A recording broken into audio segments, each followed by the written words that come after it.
3 yang ngantar kamu ke kubur. Tapi 2 yang kembali, 1 yang setia menemanimu. Yang pertama harta. Keluar semua harta ngantar. Mobil, motor, keluar semua. Begitu masuk kubur, ada harta yang masuk? Ada harta yang masuk? Ada kain kafan. Tidak ada orang mentang-mentang kaya kasih masuk handphone, kasih masuk kipas angin. Tidak, kaos kaki saja orang Islam tidak boleh kau pakai. Yang kedua mengantar kita apa? Keluarga. Keluar semua teman-teman, keluarga kita, sahabat kita pergi mengantar ke kubur. Tapi begitu masuk di kubur, ada yang mau temani? Ada yang mau temani? Tidak.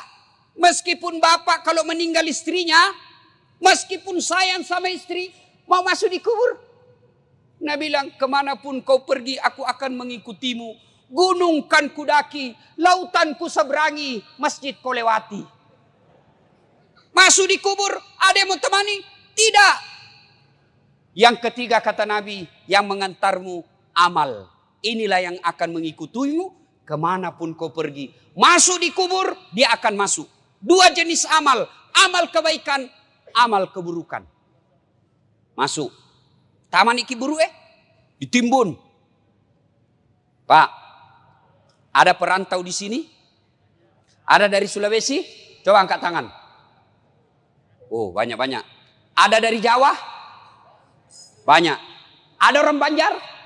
Bubuhan Banjar, Jar. Banyak betul. Kampungnya. Bapak orang Bugis datang merantau ke Batu Licin. Ternyata di Batu Licin tidak sesuai harapan. Masih ada pilihan? Masih ada? Ada. Pulang lagi Pak. Lewat Batu Licin turun di Parepare. Dari Jawa merantau ke Batu Licin. Sampai Batu Licin kada nyaman. Bulik lagi pian. Pergi di Jawa. Iya toh? Cocok. Tapi demi Allah. Kota mana ki buru masuk kalian kubur. Senang tidak senang.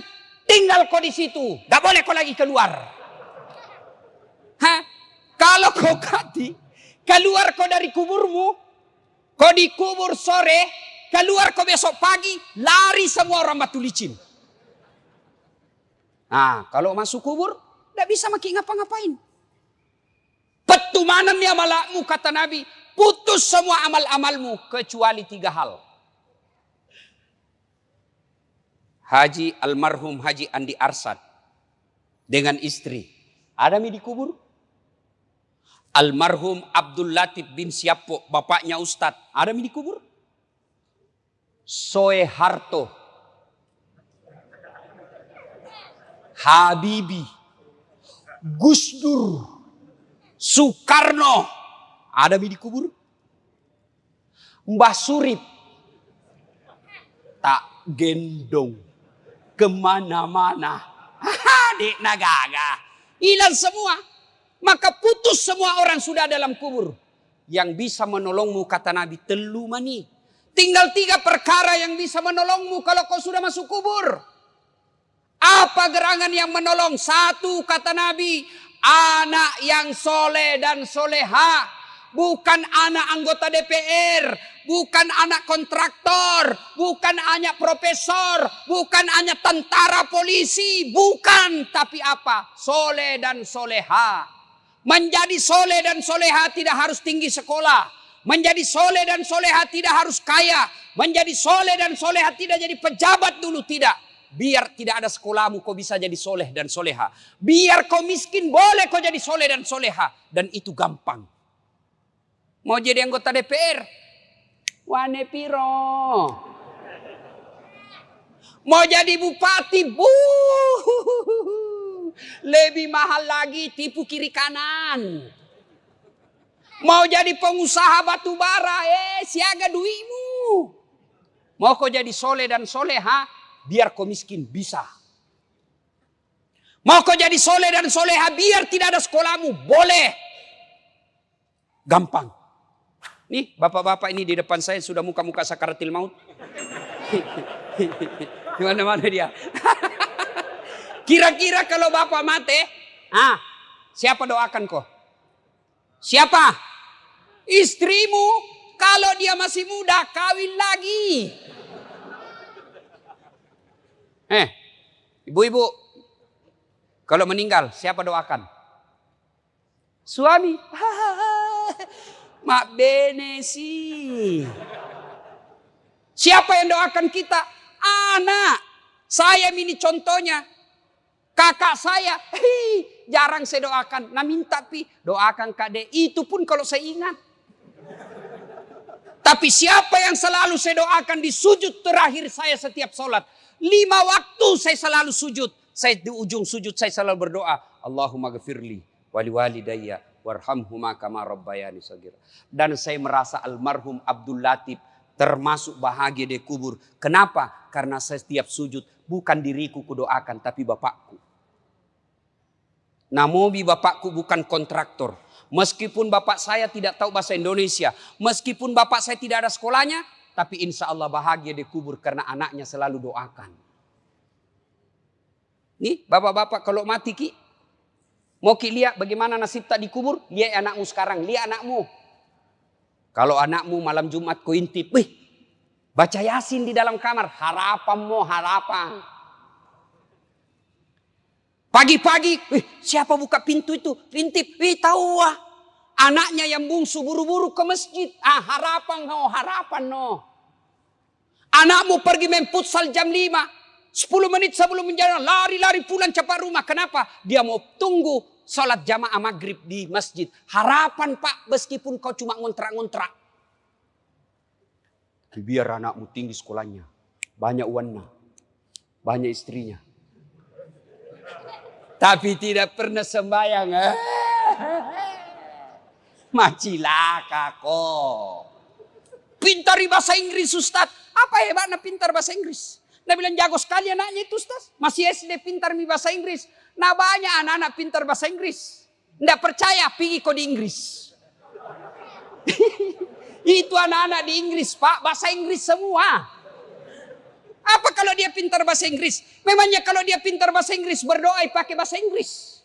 Oh my God. Please help me my mother. Bleh. Pasti bahasa Bonjar juga. Bujur.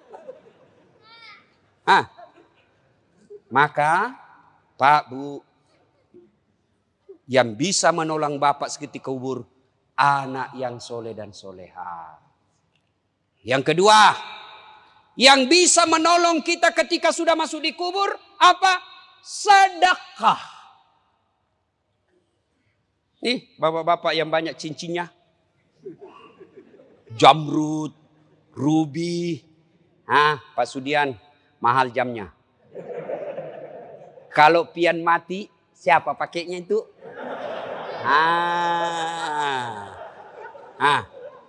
Untung tidak ada ibu-ibu di sini. Saya bilang sama ibu, halo ibu-ibu ini istri-istri orang kaya. Kalau kau mati siapa yang pakai cincinmu? Siapa yang pakai gelangmu? Siapa yang pakai kalungmu? Siapa yang pakai antingmu? Siapa yang pakai berlian dan emasmu? Dia teriak, anakku Ustaz, pret.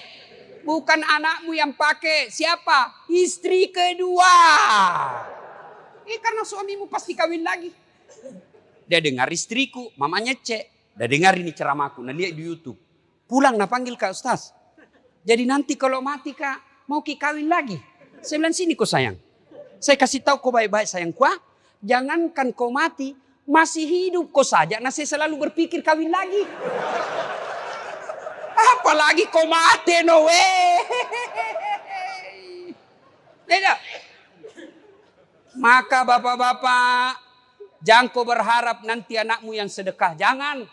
Lebih baik kau sedekah memang nih sekarang. Di Sulawesi Selatan, mohon maaf kalau ada keluarganya di sini. Ada yang namanya Haji Andi Sose. Ketua Legiun Petran, sudah arwah sekarang. Beliau kalau saya tidak salah 99 tahun meninggal atau lebih 100 tahun. Tidak pernah kita dengar sakit. Tidak pernah dihina orang. Tidak pernah kita dengar cerita jelek. Hebatnya 165 masjid dia bangun di Sulawesi. Kalau Bapak ke Sulawesi Selatan, ada Bapak lihat masjid 45, itu beliau yang bangun. Kira-kira di Batu Licin ini, Tanah Bumbu, ada orang membangun 165 masjid. Tidak ada pipa. Dan tidak pernah kita dengar bangkrut. Maka Bapak kalau susah hidupmu, kenapa ini saya miskin terus? Karena tidak mau kau bersedekah. Bagaimana mau bersedekah dan miskin? Bersedekah kau supaya kaya kau. Jangan kau tunggu kaya baru bersedekah. Sedekah itu tidak selalu fulus. Ada masjid dibangun. Ada dengar di komplek kita masjid dibangun. Sedekah kau. Yang kaya sedekah kau dengan semen, besi, tembok, semen. Yang pejabat sedekah kau dengan tanda tanganmu. Yang tidak punya jabatan, yang tidak punya uang, sedekah kau dengan tenagamu. Pergi kau angkat semen. Saya tidak kaya, tidak pejabat, tidak kuat Ustaz. Tapi saya mahasiswa, sedekah kau dengan otakmu. Pikir bagaimana supaya ini, pikir ini.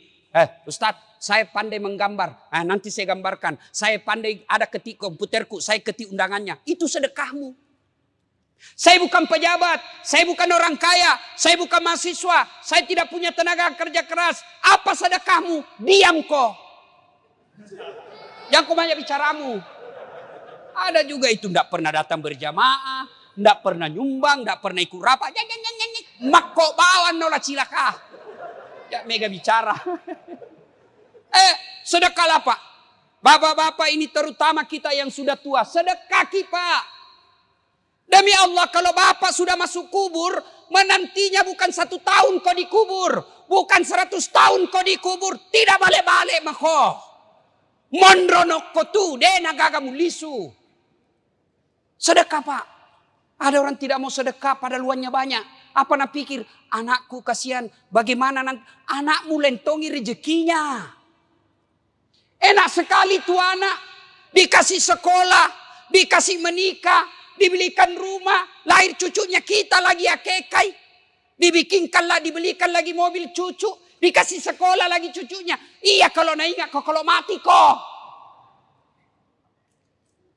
Anak lentongi rezekinya. Yang penting anak kasih sekolah. Sudah kasih sekolah. Ada rezekimu. Kasih modal kerja. Jangan mau kau urusi rumahnya. Biar ton dia urus. Enak sekali dia jadi anak kalau semua mau diurus. Yang wajib kamu ikuti terus sampai ajalnya. Nasihatnya. Nasihati sampai ajalnya tiba. Tapi rezeki biar dia urus dirinya. Nak sudah mau kau kasih sekolah. Sudah mau kau kasih modal. Wayalemu. Ini harta yang saya kerja.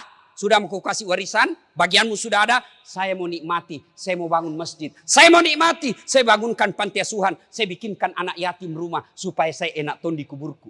Wayalemu. Yang ketiga, yang bisa menolong kita ketika sudah masuk alam kubur, ilmu yang bermanfaat. Makanya kalau dapat ceramahnya Das Atlatif di grup-grup WhatsApp, share. Langsung sebar. Jangan kau yang sebar yang lain-lain. Dilihat dosa, tidak dilihat barang bagus. Jangan itu saja mau sebar, cilaka. Yang bagus-bagus juga kau sebar. Ibu bapak saudara-saudara sekalian, panjang kita mau sampaikan. Tapi waktu terbatas. Pegang maki ini 3. 1, anak yang soleh dan soleha. Yang kedua, sedekah.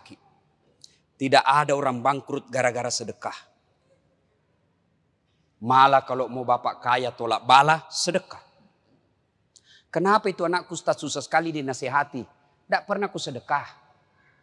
Kalau bapak bersedekah, lihat siapa dikasih. Kalau guru kita kasih, Bu Imam kita kasih, Das Atlatif kita kasih, jam mau kau kasih dasi. Nggak usah kau kasih sepatu pantopel, kapan pindah pakai? Ustaz Pak Imam pakai dasi kupu-kupu. Apa kasih Bu Imam? Kasih sarung dengan amplop. Tapi kasih tong isinya. Tidak ada gunanya amplop kalau tidak ada isinya. Ayo, anak sekolah yang mau kau kasih sarung. Lebih utama, kasih bayarkan SPP-nya. Itu lebih manfaat. Kasih yang bermanfaat. Sedekah. Kemudian yang ketiga, ilmu yang bermanfaat. Bapak dalam grup WhatsApp punya 10 grup. Sebarkan 10. 10 grup itu masing-masing anggotanya 100, 1000. 1000 Bapak sebarkan dakwah-dakwah. Masa tidak ada yang ngamalkan? Kalau ada yang ngamalkan, selama dakwah itu diamalkan, maka yang menyebarkan dapat pahala. Ustadznya dapat pahala, yang menyebarkan juga dapat pahala. Tapi sebaliknya kalau Bapak selalu sebarkan berita-berita bohong, seperti hoax soal vaksin. Vaksin ada chip, ada besinya. Komunis. Siapa ajar kok? Bilang ada besinya di sini Ustaz. Mati semua itu tentara sama polisi kalau itu vaksin jelek. Mana ada polisi sama tentara belum divaksin? Tanya itu polisi ada di sana. Tanya Mi. Tanya. Sudah divaksin toh? Ya mau kau vaksin tidak terima gajimu. Itu. Kalau vaksin ini jelek Pak. Pasti tentara sama polisi sama pegawai negeri mati semua Mi. Sudah semua divaksin. Saya sudah divaksin. Alhamdulillah sehat walafiat. Tapi Bapak yang sebarkan berita-berita bohong soal vaksin. Selama berita itu beredar, selama itu Bapak edarkan kebohongan, dapat dosa. Meskipun Bapak sudah mati dikubur, dapat kok dosa. Ya, daripada sebarkan berita bohong, mending sebarkan berita kebaikan. Terima kasih, lebih dan kurangnya mohon dimaafkan. Mari kita kirimkan suratul Fatihah kepada Rasulullah Muhammad SAW. Khasiat dan keutamannya kita ikhlaskan kepada almarhumah Hajjah Wardatul Wartiyah binti Haji Abdul Somad dan arwah Haji Andi Arsad Peta Tahang. Al-Fatihah.